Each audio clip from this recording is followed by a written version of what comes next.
오늘 본문 말씀을 가지고 성령의 책망과 회개라는 제목으로 귀한 은혜를 나누고자 합니다.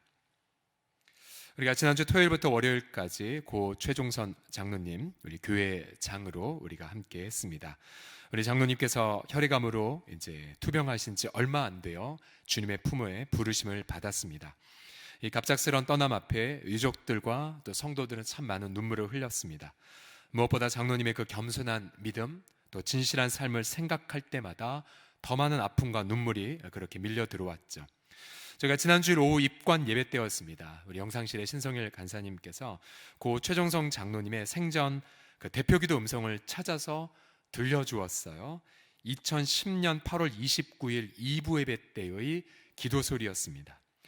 장로님 목소리가 굉장히 맑게 그 입관 예배 현장을 가득 채웠고요. 참 놀랍게도 그 기도 내용을 들어보면 그 2010년 8월 29일에도 새생명 축제를 앞두고 있었고요. 그래서 그 기도 내용이 보면 새생명 축제를 위한 기도, 그러면서 장로님이 새생명 축제를 앞두고 온 성도들이 더 사랑으로 하나 되게 하소서라고 하는 내용도 있었고요. 또 심지어 그날 주일날 비가 오고 있었는데 2010년 8월 29일 날 그날도 주님 지금도 비가 내리고 있습니다 라고 시작이 되는 거예요. 그래서 저희는 마치 10년 전에 그 기도가 꼭 2019년 11월을 위한 기도인 것 마냥 다가왔어요. 그 기도 내용 속에 장로님의 삶의 어떤 가치, 또 어떻게 살아오셨는지, 또 성도는 어떻게 승리해야 되는지, 이제서야 10년이 지나서야 고스란히 깊은 깨달음으로 다가왔었죠. 그래서 그날 많은 분들이 그 기도를 들으며 눈물을 흘리셨고 또 형언할 수 없는 깊은 감동을 받는 그런 시간이었습니다. 그러면서 마치 하나님은 10년 전에 미리 오늘을 아시고 우리 성도들을 위해 미리 기획하셨다라는 생각, 또한 갑작스런 떠남이었었지만 유족들과 우리 공동체를 위로하시는 바로 특별한 성령님의 인도하심이었다는 그런 확신을 안이 가질 수 없었습니다.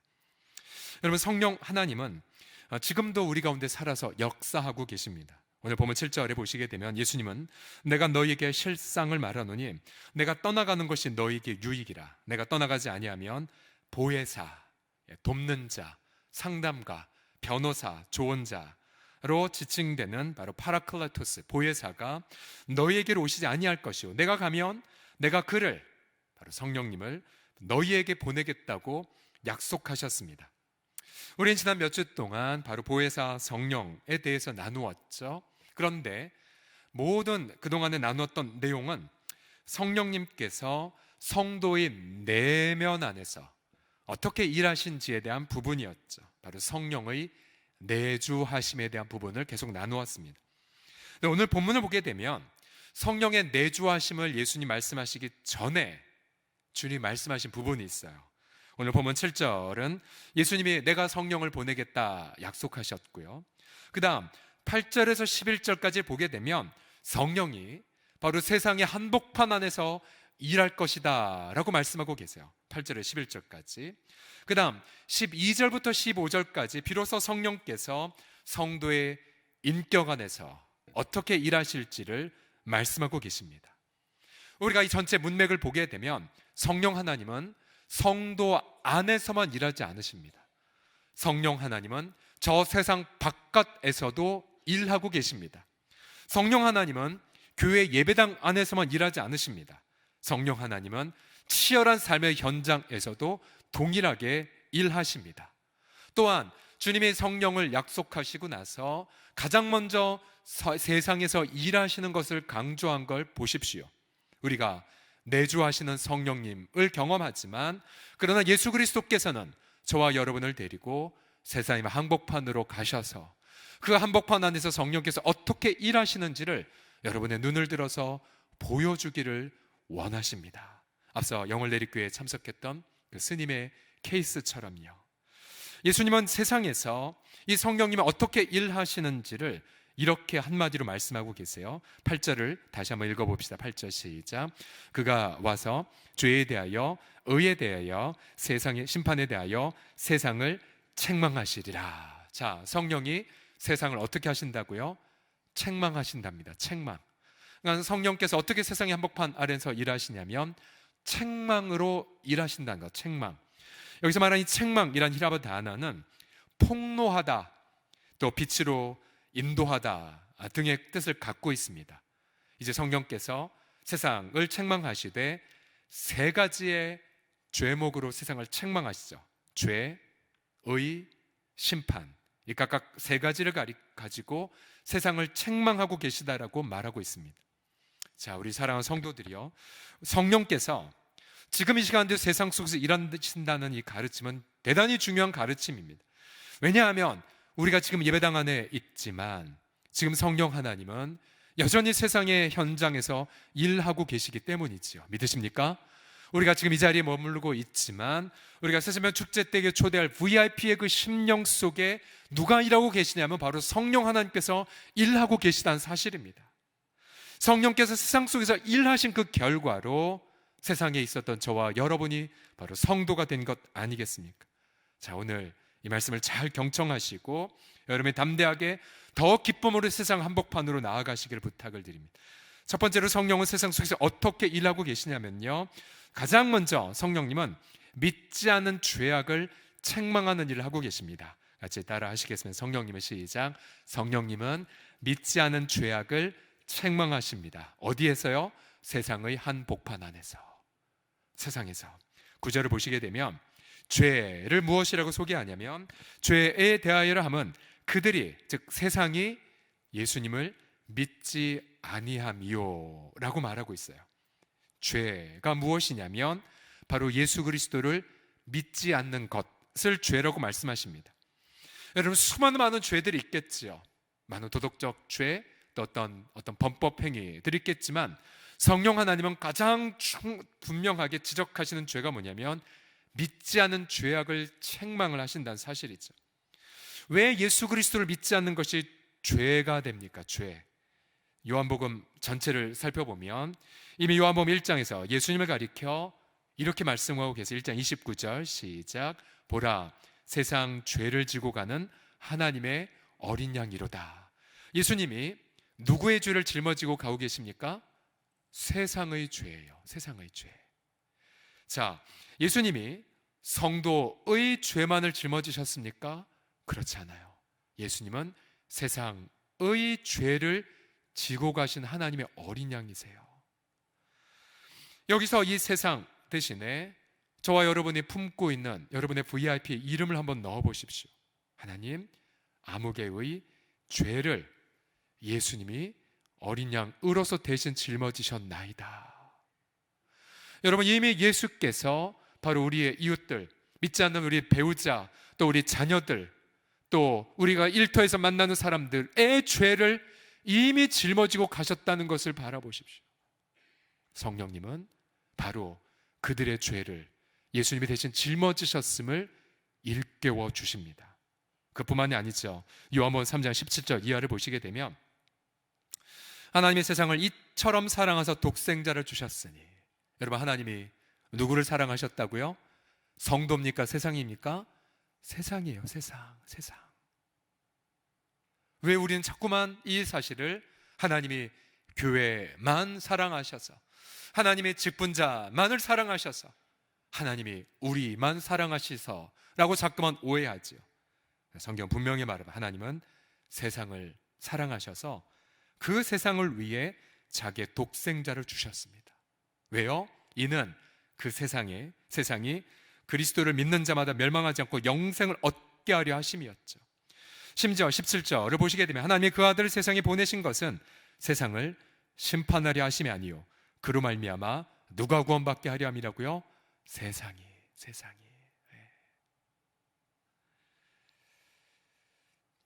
요한일서 2장 2절을 보시게 되면 예수님을 향해 이렇게 말합니다. 그는 우리 죄를 위한 화목 제물이니, 원문에 따르면 속죄 제물로 번역하는 것이 더 자연스러운데요. 예수님은 우리 죄를 위한 속죄 제물이니 우리만 위할 뿐 아니요, 그 다음 누구죠? 온 세상의 죄를 위하심이라 라고 말하고 있어요. 그러니 성령님이 오셔서 이것을 일깨워 주시는 거죠. 너를 사랑하여 독자를 주셨단다. 너를 사랑하여 하나님이, 예수님이 그 죄를 다 짊어지셨단다. 너를 사랑하는 바로 예수님이 너의 속죄 제물이다 함을 성령은 지금도 세상 한복판 안에서 지금 외치고 계십니다. 외치고 계세요.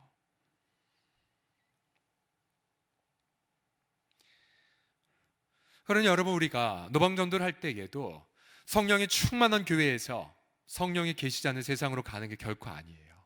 오히려 세상의 한복판 안에 충만하신 성령을 바라보고 성령이 계신 곳으로 가는 거죠. 복음 들고.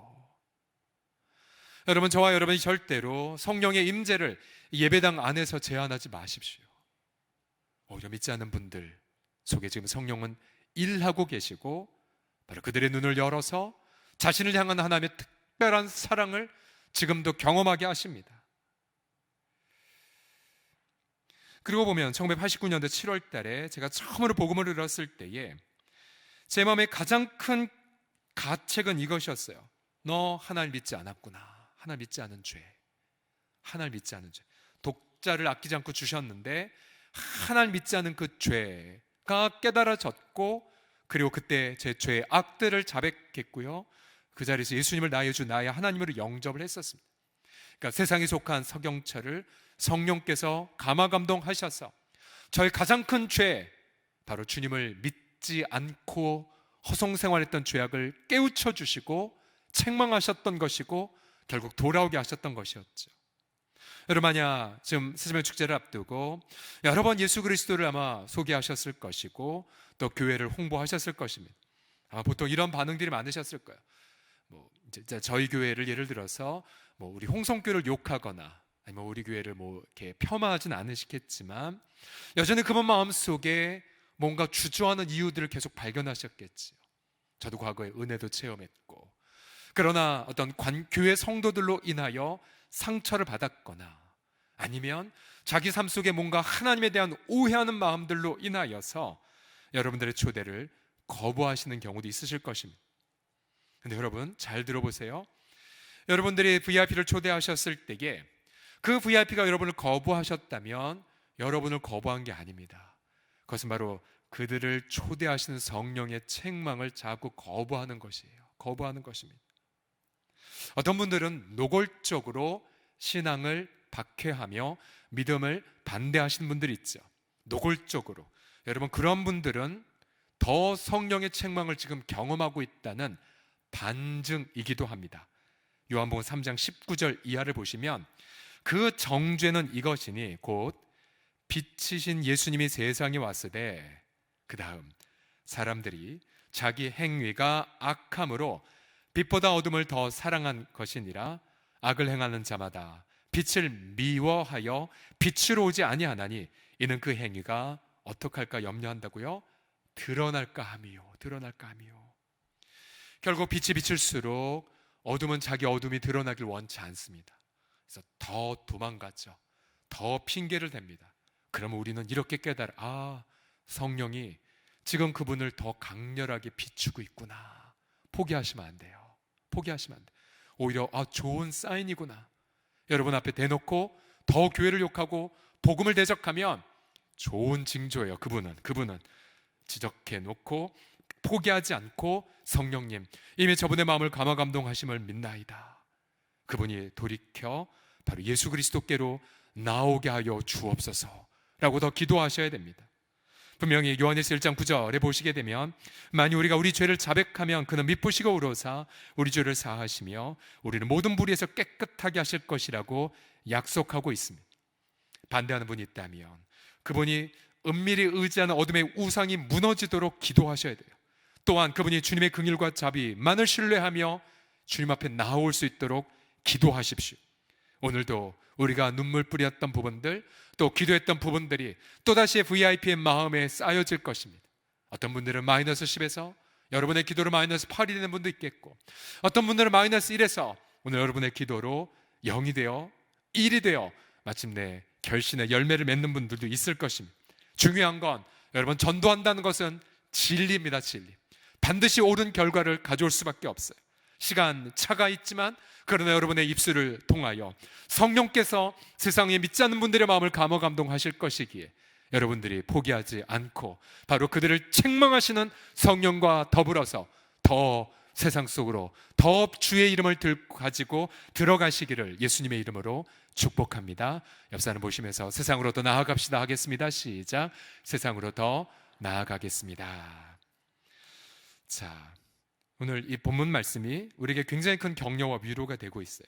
두 번째로 성령님이 세상 속에서 어떻게 일하고 계시냐면, 두 번째로 성령은 세상의 한복판 안에서 일하시면서 세상 사람들이 자기의 의가 헛됨을 깨닫게 하십니다.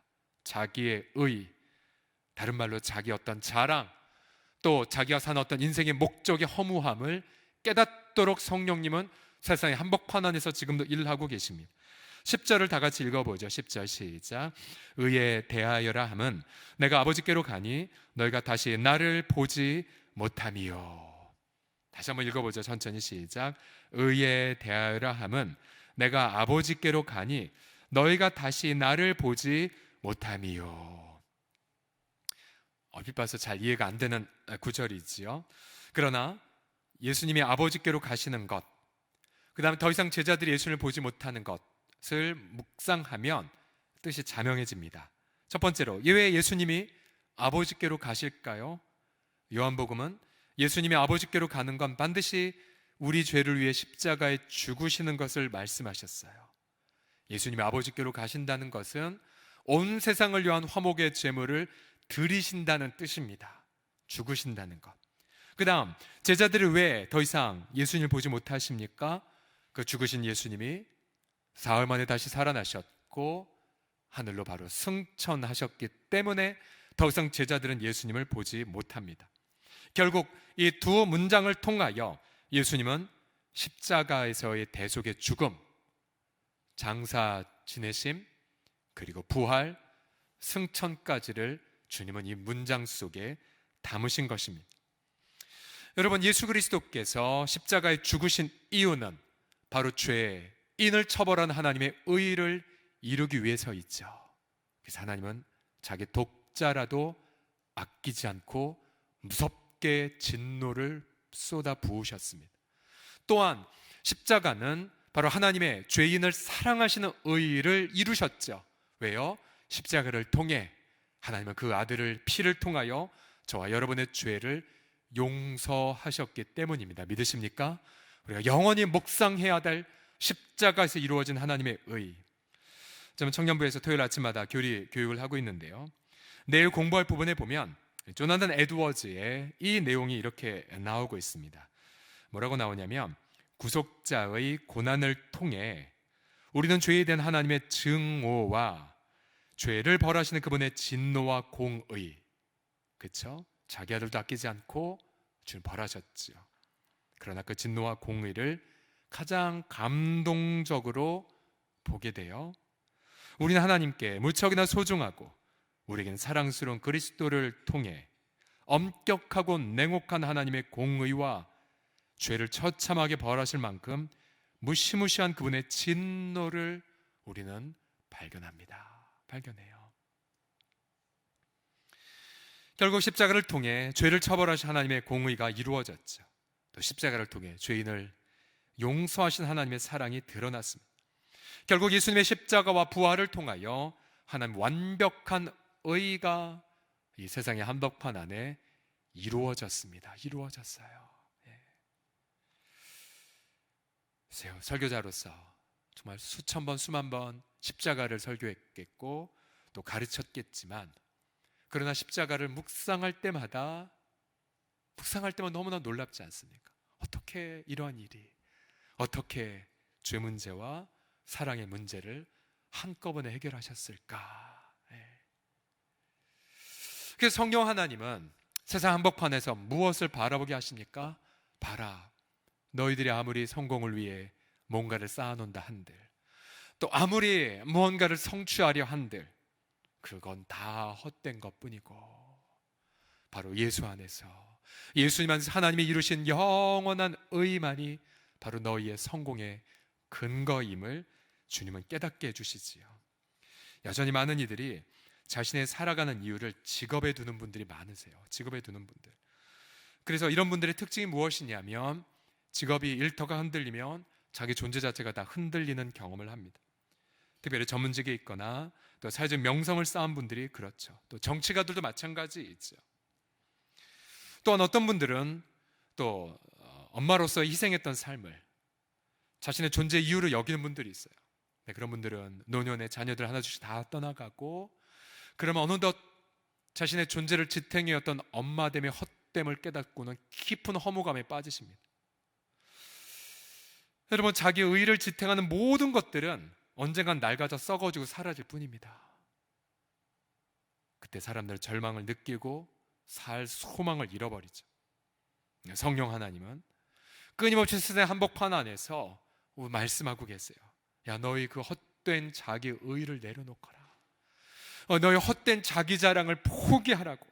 특별히 시련 속에서, 고난 속에서 더 강렬하게 세상 사람들에게 말씀하고 계시죠. 성경은 많은 이들이 자기 어떤 성취로 쌓을 의에 대하여 분명히 이렇게 증거하죠. 로마서 3장 21, 22절입니다. 시작.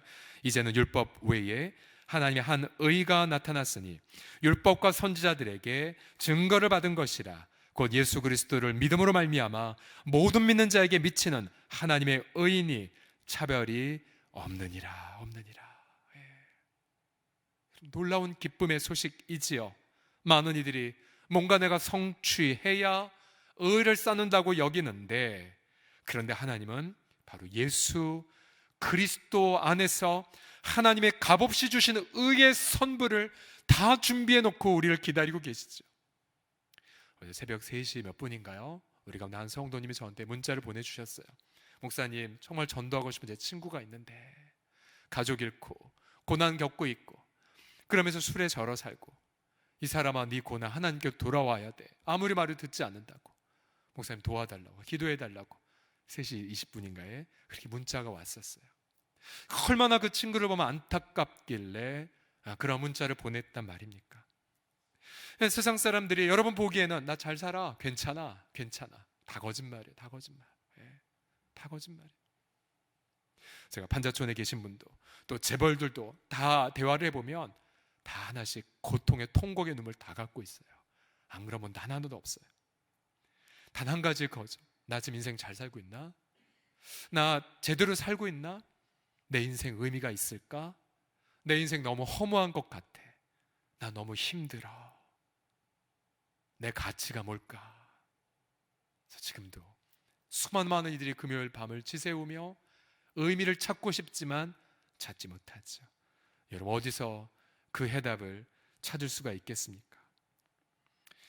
여러분, 지금 VIP를 위해서, 세상의 축제 초대할 이웃들을 위하여 우리는 품고 눈물로 기도하셔야 돼요. 이미 여러분이 그를 향해 안타까운 마음을 느끼셨다는 건 바로 성령께서 이미 그 마음을 주셨다는 것이요, 이미 성령께서 그 마음을 주셨다는 것은 여러분보다 더 몇천 배 더 빨리 그 VIP를 위해 성령이 지금 통곡하고 계시다는 소리 아니겠습니까? 그 눈을 열어서 진정 인생 성공이 십자가에 있음을 깨닫게 해달라고, 진정이 우리의 인생의 가치가 바로 그리스도 안에만 있다는 것을 발견하도록 포기하지 말고, 절대로 포기하지 말고 그렇게 끝까지 VIP를 위해 기도하시기를 예수님의 이름으로 간절히 부탁드립니다. 마지막, 성령님은 세상 속에서 어떻게 일하고 계시냐면, 성령님은 세상의 한복판 안에서 사탄의 거짓말을 드러내심으로 일하십니다. 사탄의 거짓을 드러내세요.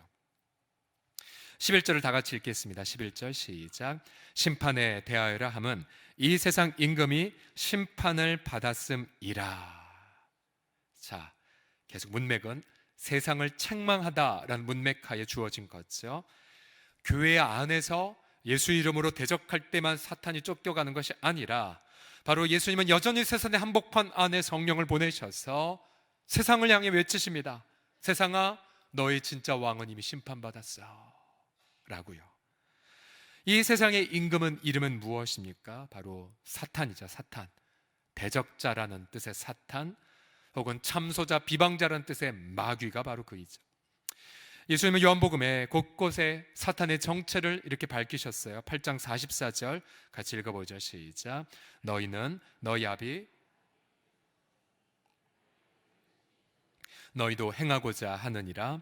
그는 처음부터 살인한 자요 진리가 그 속에 없으므로 진리에 서지 못하고 거짓을 말할 때마다 제 것으로 말하나니 이는 거짓말쟁이요 거짓의 아비가 되었음이라. 사탄의 정체가 무엇입니까? 살인자죠, 살인자. 하나님의 형상대로 지음받은 자들을 파괴시킵니다. 또한 거짓말쟁이입니다. 진리를 정반대로 비틀고 왜곡하죠. 진리이신 예수 그리스도를 믿지 못하도록 방해합니다. 거짓의 영, 그리고 살인의 영. 그래서 베드로서에 보게 되면 마치 우는 사자처럼 삼킬 차를 찾기 위해 혈안이 되어 있지요. 또한 이단의 세력을 통해 하나님의 교회나 또 신천지의 미혹을 통하여서 어떻게든 성도들로 하여금 복음의 진리를 붙잡지 못하도록 방해합니다. 요한복음 10장 10절에 따르면 사탄을 도적으로 비유하면서 도둑이 오는 것은 도둑질하고 죽이고 멸망시키는 것뿐이요 라고 말씀하고 있습니다. 그러나 성령 하나님은 세상 한복판 안에서 담대히 선포하세요. 다시 한번 16장 11절을 보시면 심판에 대하여라 하면 이 세상 임금이 심판을 받았다고 이미 선포하고 계십니다. 언제 심판을 받았습니까? 예수님이 십자가를 짊어지시기 전 이렇게 선포하셨죠. 내가 이제 땅에서 들려야 할 터이니 그때 이 세상의 임금이 심판을 받을 것이라고요. 결국 십자가에서 죄 문제만 해결된 것이 아니었습니다. 십자가를 통하여 바로 세상의 임금이 심판을 받아버렸습니다. 이미 창세기 3장에서 예언되었던 뱀은 네 여자의 후손의 발꿈치를 물겠지만 그러나 바로 여자의 후손은 그 뱀의 머리를 괴멸시키리라 라는 약속이 십자가에서 성취가 되었습니다. 할렐루야. 사탄은 이미 패배해버렸고 그리고 사탄의 세력은 마침내 괴멸될 것을 성령은 끊임없이 말씀하고 계십니다. 여러분, 믿지 않는 분들이 얼마나 죽음을 두려워하는 줄 아십니까? 얼마나 많은 분들이 절망과 영에 사로잡혀 있는 줄 아십니까? 돈이 다 떨어졌을 때 살 희망을 품지 못하고요. 또한 정말로 어떤 일에 실패를 하였을 때에 그들의 존재 자체가 흔들리죠. 그때 사탄은 대놓고 거짓말합니다. 넌 끝났어. 넌 죽음밖에 답이 없어. 그러나 그때 성령은 말씀하시죠. 거짓말이라고. 죽음으로 해결될 것이 아니라 바로 주님이 주신 그런 놀라운 약속을 생각나게 하시면서 포기하지 않게 만드십니다. 우리는 끊임없이 예수 그리스도의 그 약속의 말씀을 전하셔야 됩니다. 하나님이 주시는 마음은 두려워하는 마음이 아니요 오직 능력과 사랑과 절제의 마음이니라. 두려움을 예수의 이름으로 대적하셔야 되고요. 또 공중에 나는 새를 봐라. 주님이 이렇게 먹이시는데 하물며 너희일까 보냐. 믿음이 연약한 자들아. 또 마귀를 대적하라. 그러면 저가 너희를 떠나리라고 주님 말씀하고 계십니다. 그래서 세상 한복판 안에 성령을 모시는 여러분들로 인하여서 이런 분위기가 바뀌어질 것입니다. 어둡고 우울한 분위기가 소망과 기쁨의 분위기로 바뀌어질 것입니다. 절망과 가난의 영이 떠나가고 채워짐과 섬김의 감동이 가득해질 것입니다. 바로 예수 그리스도의 성령 하나님을 통하여 세상의 모든 어두움을 여러분의 발로 밟던 모든 땅의 어두움들이 그리스도의 이름으로 다 떠나가는 역사를 경험하시기를 그리스도의 이름으로 담대히 축복합니다. 1907년 1월 장대현 교회에서 시작된 영적 각성과 회개의 역사, 교회 예배당 안에서만 일어나지 않았어요. 그 당시의 기록을 보게 되면 평양 시내 곳곳을 강타했는데요. 가령 1907년 6월 달에 당시 평양에 있는 숭실학교에 이러한 학생들의 회개의 역사가 임했습니다. 베커 선교사의 증언에 따르면 그러나 성령의 능력이 너무 분명하여 심지어 회의적이고 비웃던 이들조차도 죄를 통회하고 애통하였다. 난 한 번은 여러 시간 동안 서 있으면서 죄의 무거운 짐을 벗어버릴 수 있는 기회를 얻으려고 기다리다가 시간이 너무 늦고 집회가 끝나는 바람에 만족을 얻지 못한 상태에서 할 수 없이 억지로 돌아간 30명 이상 학생들을 헤아린 적도 있었다. 우리는 시간을 지킬 수 없었다. 집회가 끝났다고 여러 차례 말했음에도 불구하고 몇몇 학생들은 애통하고 절규하면서 제발 제게 고백할 수 있는 기회를 주십시오 라고 부르짖었고, 어떤 때는 우리가 온종일 집회를 가졌지만 학생들이 자정이 되어 우리가 집으로 돌아갈 때까지 따라오며 자신들과 함께 그리고 자신들을 위해 기도해달라고 우리에게 간청하는 때도 있었다.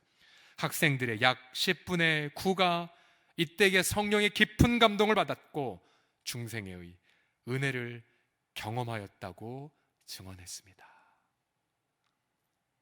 게일 선교사의 그러한 목격 땀에 따르면 학생들은 자신들의 두드러진 잘못들, 학교에서 학생들이 너무도 쉽게 범하는 작은 죄들, 시험, 부정, 도둑질, 거짓말, 욕설과 원한들을 고백하고 고백함으로써 심령의 정결함을 얻었다라고 그렇게 기록합니다.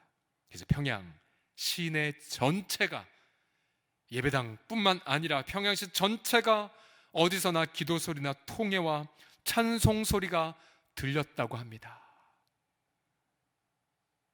여러분, 아무리 한국교회가 어렵다 하더라도 여러분, 복음의 능력은 절대로 변함이 없어졌어요. 오히려 말세가 가까울수록 성령의 역사는 더 강렬하게 일하고 계심을 믿습니다. 성령 하나님이 일하시면 100년 전의 평양이나 지금이나 서울 한복판이나 전혀 달라지지 않았습니다. 여러분, 새생명의 축제는 바로 세상의 한복판 안에서 지금도 일하고 계시는 성령 하나님의 책망을 듣고 예수님께로 돌아온 이들을 환영하는 축제의 시간이죠. 저와 여러분들이 여전히 변함없는 예수 그리스도의 복음의 능력을 통하여 하나님 앞에 영광을 올려드리고 이 세상에 가득한 성령의 일하심을 눈으로 목격하고 목도하는, 그래서 여러분, 평양뿐만 아니라 바로 여전히 여러분이 몸담고 있는 서울도 거룩의 도시가 될 때까지 주 앞에 나아가는 우리 모두가 되기를 우리 주 예수님의 이름으로 간절히 축복합니다. 기도합시다.